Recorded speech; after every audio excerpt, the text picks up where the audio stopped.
Desila, lo mami. Lo mami. Lo mami.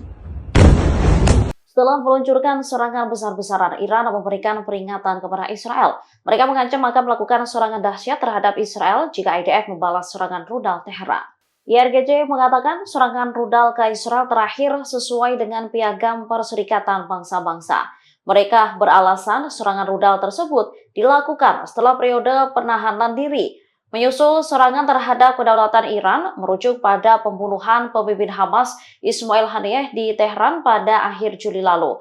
Angkatan bersenjata Iran lantas memperingatkan terhadap intervensi militer langsung dari negara lain untuk mendukung Israel.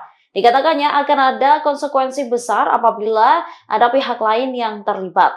Menteri Luar Negeri Iran Abbas Araghchi mengatakan tindakan Iran telah selesai kecuali Israel memutuskan untuk mengundang pembalasan lebih lanjut. Sementara Presiden Iran Masoud Pezeshkian memperingatkan Israel untuk tidak menyepelekan Iran. Menurutnya, militer Iran baru sebagian kecil meluncurkan senjatanya. Sebelumnya, Iran juga telah meluncurkan serangan besar-besaran pada bulan April lalu.